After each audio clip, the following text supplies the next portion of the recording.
Hi friends, நான் உங்கள் வேலவன். எல்லாரும் ஓட்டு போட்டிருப்பீங்கன்னு நினைக்கிறேன். நானும் ஓட்டு போட்டுட்டேன். இந்த பாருங்க, இதுதான் ப்ரூஃப்.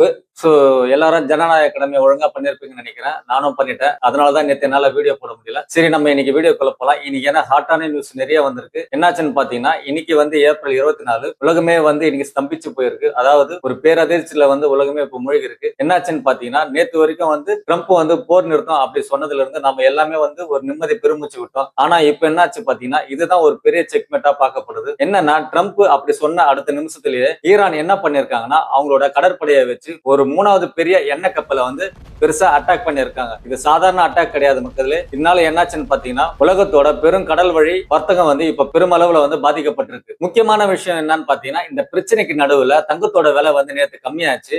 ஆமாங்க, என்னடா வேலவன் தங்க விலை ஏறும்னு சொன்ன இப்ப கம்மியாயிடுச்சுன்னு பாத்தீங்கன்னா, அமெரிக்க அதிபர் ட்ரம்ப் போர், அதாவது சீஸ் ஃபயர் கொஞ்சம் நிறுத்தி வச்சுக்கலாம், போரை கொஞ்ச நாளைக்கு தள்ளி வச்சுக்கலாம் அப்படின்னு சொன்னதுனாலதான் தங்கத்தோட விலை கொஞ்சம் கம்மியாயிடுச்சு. ஆனா இப்ப ஈரான் சும்மா இல்லாம அவங்க என்ன பண்ணிருக்காங்கன்னா, ஒரு மிகப்பெரிய எண்ணெய் கப்பலை தாக்கி அட்டாக் பண்ணிருக்காங்க. இதனால போர் பதற்றம் இன்னும் குறையலன்ட்டு அவங்க எச்சரிக்கை விடுத்திருக்காங்க. இதனால தங்கத்தோட ரேட்டு இப்ப குறைஞ்சாலும் திடீர்னு ஜம்ப் ஆகிறதுக்கு அதிகமான வாய்ப்பு இருக்கு. அதனால உஷாரா இருங்க. இப்ப நீங்க என்ன பண்ணணும்னா, நான் சொல்லி கொடுத்த, அதாவது ஏற்கனவே நான் எல்லா வீடியோல சொல்ற ஒரு விஷயம், பை ஆன் டிப்ஸ், அதாவது மார்க்கெட் மந்திரம், அதாவது விலை குறையும் போதெல்லாம் கொஞ்சம் கொஞ்சமா வாங்குங்க அப்படின்னு நான் ஏற்கனவே சொல்லியிருக்கேன். அதனால அந்த டிப்ஸை இப்ப நீங்க கண்டிப்பா ஃபாலோ பண்ணுங்க. இப்ப இன்னைக்கும் விலை குறைஞ்சிருக்கு. இன்னைக்கு 24 இன்னைக்கும் விலை குறைஞ்சிருக்கு. இன்னைக்கும் பை ஆன் டிப்ஸ், உங்ககிட்ட இருக்கிற பணத்துல கொஞ்சமா இன்னைக்கும் வாங்குங்க. ஏன்னா தங்கத்தோட ரேட் எப்ப வேணாலும் ஜம்ப் ஆகலாம். அமெரிக்கா இப்ப ஒதுங்கி இருக்கிறது சின்ன ஒரு ஸ்ட்ராட்டஜிக் தான். அதனால எப்ப வேணாலும் அமெரிக்கா உள்ள அட்டாக் பண்ணலாம். சரிங்களா? அதனால உஷாரா இருங்க மக்களே. அது மட்டும் இல்லாம ட்ரம்ப் ஏன் இந்த போரை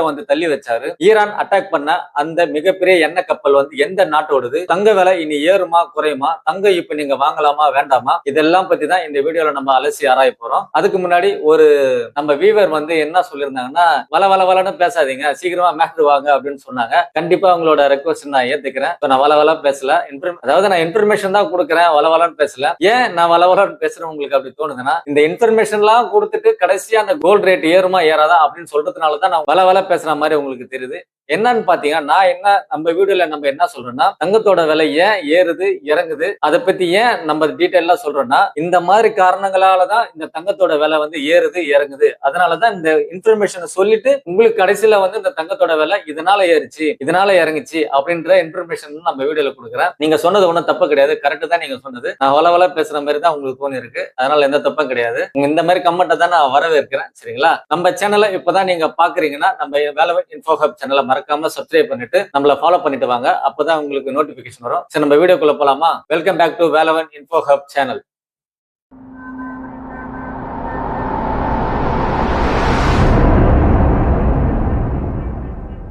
சரி, இப்ப ட்ரம்ப் ஏன் இந்த போரை நிறுத்தி வச்சிருக்காருன்னு பார்த்தலாம். ட்ரம்ப் பயந்து போயிட்டு இந்த போரை நிறுத்தி வைக்கல மக்களே. அவரோட பிளான் இல்லைன்னா, அவர் ஒரு பிசினஸ் மேனு. இது அவரோட தந்திரமா பார்க்கப்படுது. என்னன்னு பாத்தீங்கன்னா, ஈரான் மேல ஸ்ட்ரைட்டா குண்டு போட்டா கச்சா எண்ணெயோட விலை $200 $200 மேல ஏறிடும். அவர் என்ன பண்ணிருக்காருன்னா, அவங்க நாட்டோட பொருளாதாரம் பாதிக்கண்டு தற்போதைக்கு இந்த போரை தள்ளி வச்சிருக்காரு. ஏன்னா ஈரானே ஸ்ட்ரைட்டா நம்ம வலைக்குள்ள வீட்டோம் அப்படின்றதுக்கோசம் அவர் வெயிட் பண்ணிட்டு இருக்காரு. ஆனா அமெரிக்காவோட கடற்படை என்ன பண்ணிருக்காங்கன்னா, ஈரானை சுற்றி உள்ள அவங்களோட கடற்பகுதி அனைத்தையும் இப்போதைக்கு அவங்களோட கட்டுப்பாட்டுல கொண்டு வந்திருக்காங்க. இதனால ஈரானோட சரக்கு கப்பல்கள் எந்த நாட்டுக்கும் வெளியே போகாது. இதனால ஈரானோட பொருளாதாரம் பெருமளவுல பாதிக்கப்பட்டு அவங்களோட நாட்டோட பொருளாதாரத்தை முற்றுகையிட்டு இருக்காங்க அமெரிக்காவோட கடற்படை. இது அமெரிக்கா ஈரான் மேல தாக்குதல் பண்றதை விட இந்த பொருளாதார தடை ஈரானை பெருமளவுல பாதிக்குதுன்னு உலக பொருளாதார வர்த்தகர்கள் சொல்றாங்க. சரி, ஈரான் மட்டும் சும்மா இருப்பாங்களா? ஈரான் மட்டும் சும்மா இல்லைங்க. ஈரான் என்ன பண்ணிருக்காங்கன்னா, நேத்து நைட்டு யாரோட கப்பல் அட்டாக் பண்ணிருக்காங்க தெரியுங்களா? சிங்கப்பூர் மற்றும் பனாமா நாட்டை சேர்ந்த 2 பெரிய சரக்கு கப்பல்கள் மறிச்சு அட்டாக் பண்ணிருக்காங்க. ஏன் இந்த நாட்டு கப்பல்களை ஈரான் அட்டாக் பண்ணிருக்காங்கன்னா, அமெரிக்காவுக்கு மறைமுகமாகவோ இல்ல நேரடியாகவோ யாரு உதவி பண்ணாலும் அவங்க நட்பு நாடுகள் மேல நாங்க கண்டிப்பா அட்டாக் பண்ணுவோம் அப்படின்ற மாதிரி ஒரு அதிர்ச்சியான எச்சரிக்கை விடுத்திருக்காங்க. இதுல அதிர்ச்சியான விஷயம் என்னன்னா, அந்த சிங்கப்பூர் கப்பல்ல இருந்த சில மாலுமிகள் இந்தியர்கள் அப்படின்னு சொல்லப்படுது. இதனாலதான் இந்தியாவுக்கும் ஈரானுக்கும் இப்ப இடையில நட்புல ஒரு பெரிய விரிசல் விழுந்திருக்கு. இதனால இந்தியாவுக்கும் ஈரானுக்கும் கொஞ்சம் பதட்டமான சூழ்நிலை இப்போ போயிட்டு இருக்கு.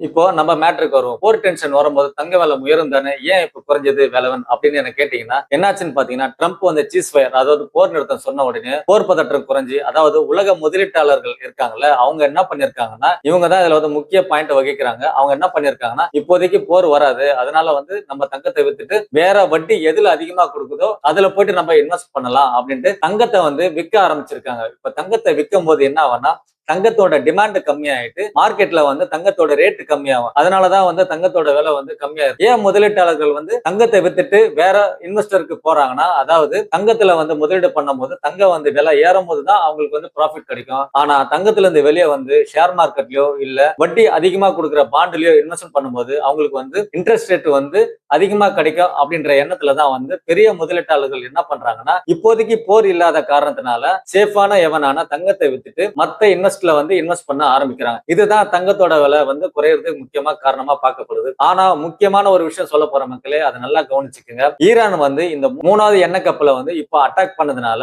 இந்த போர் வந்து இன்னும் தீவிரமா இருக்கு. இந்த கோல்டோட ரேட்டை வந்து ஈரான் வந்து அந்த எண்ணெய் கப்பலை தாக்குன சம்பவம் வந்து காட்டுத்தீயா உலகம் புறா பரவும் போது மீண்டும் வந்து போர் பதற்றம் அதிகமாயிட்டு மக்கள் மத்தியில, அதாவது முதலீட்டாளர்கள் மத்தியில வந்து ஒரு பயத்தை உண்டு பண்ணி மீண்டும் தங்கம் பக்கம் நோக்கி இழுக்கும் அவங்களை இன்வெஸ்ட் பண்றதுக்கு. அதனால வந்து மீண்டும் வந்து தங்க ரேட்டு வந்து ஜம்ப் ஆகிறதுக்கு அதிகமான வாய்ப்பு இருக்குது. அதனால வந்து நீங்க இந்த டிப்பு, அதாவது இந்த இறக்கத்தை வந்து கன்சிடர் பண்ணி நீங்க தங்கத்தை வந்து கொஞ்சம் கொஞ்சமா இப்பவே வாங்க ஆரம்பிங்க. இதுதான் வேலவன். நான் உங்களுக்கு சொல்றது வந்து ஒரு சின்ன அட்வைஸ். இந்த அட்வைஸ் அப்படியே போயிட்டு உங்க பைனான்சியல் அட்வைசர் இருக்காருல்ல, அவர்கிட்ட சொல்லி இந்த மாதிரி சிச்சுவேஷன் இருக்குங்க, இப்ப நீங்க என்ன சொல்றீங்க, இதுக்கு நாங்க தங்கம் வாங்கலாமா வேண்டாமா, இப்ப முதலீடு பண்ணலாமா வேணாமா அப்படின்ட்டு உங்க பைனான்சியல் அட்வைசர் கிட்ட ஸ்ட்ராங்கா நீங்க கேளுங்க. சரிங்களா? இப்ப புரிஞ்சுதுங்களா உங்களுக்கு என்ன நடக்குதுன்ட்டு? சரி, இப்ப நான் ஏன் வள பேசுறேன் அப்படின்றதுக்கு உங்களுக்கு நான் தெளிவான விளக்கத்தை கொடுக்குறேன். நான் என்ன பண்றேன்னு பாத்தீங்கன்னா, உங்களுக்கு வந்து இன்னைக்கு பாத்தீங்களா, நான் முந்தைய நேத்து வந்து தங்கத்தோட விலை வந்து ஏறும்னு சொன்னேன். ஆனா இன்னைக்கு தங்கத்தோட விலை வந்து கம்மியா இருக்கு. ஏன் கம்மியாச்சுன்னு சொன்னேன்னு பாத்தீங்களா, ட்ரம்போட அந்த சீஸ் ஃபயர்னாலதான் தங்கத்தோட விலை கம்மியாயிடுச்சு. அதனால போர் பதற்றம் குறைஞ்சதுனாலதான் தங்கத்தோட விலை கம்மியாயிடுச்சு. நான் இந்த விஷயம் எல்லாம் சொல்லாம ஸ்ட்ரைட்டா தங்கத்தோட விலை கம்மியாயிடுச்சு, ஸ்ட்ரைட்டா தங்கத்தோட விலை ஏறிச்சு அப்படின்னு சொன்னா உங்களுக்கு என்ன நடக்குதுன்னு உங்களுக்கு புரியுமா? புரியாதுல.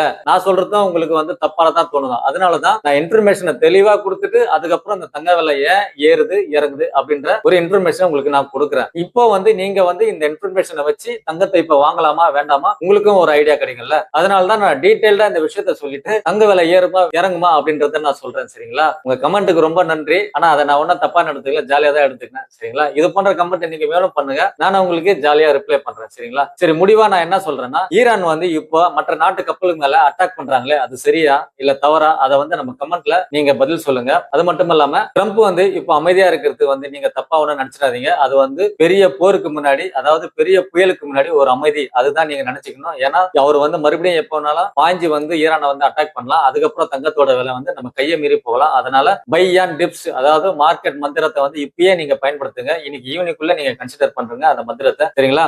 இது போல இன்ஃபர்மேஷன் உங்களுக்கு அடிக்கடி வேணும்னா நம்ம வேலவன் இன்ஃபோ ஹப் சேனலை மறக்காம சப்ஸ்கிரைப் பண்ணிட்டு எனக்கும் கொஞ்சம் சப்போர்ட் பண்ணிட்டு வந்தீங்கன்னா இன்னும் நிறைய விஷயம் நம்ம கிட்ட இருக்குது. மியூச்சுவல் ஃபண்ட்ல எப்படி எல்லாம் இன்வெஸ்ட் பண்ணணும், ஷேர் மார்க்கெட்ல எப்படி எல்லாம் இன்வெஸ்ட் பண்றதா ஐடியாவை நான் உங்களுக்கு கொடுத்துட்டே வரேன். அதாவது நான் யாருக்கு சொல்றேன்னா, பிகினர்ஸ், அதாவது ஸ்டார்டிங் ஸ்டேஜ்ல இருக்கிறவங்களுக்கு, பணக்காரங்களுக்கு நான் சொல்லல, நம்மள மாதிரி மிடில் கிளாஸ் கீழே இருக்கிறவங்களுக்கு முதலீடுனா என்ன, முதலீடு எப்படி பண்ணணும், அதை பத்தி தான் நான் அதை சொல்றதுக்கு தான் இந்த சேனலை நான் ஓபன் பண்ணேன். குறிப்பா சொல்லணும்னா, சோ மறக்காம நம்ம சேனலை சப்ஸ்கிரைப் பண்ணிட்டு என்ன ஃபாலோ பண்ணிட்டு என்ன சப்போர்ட் பண்ணுங்க. நீங்க நல்லா இருங்க, நானும் நல்லா இருக்கணும். நன்றி, வணக்கம்.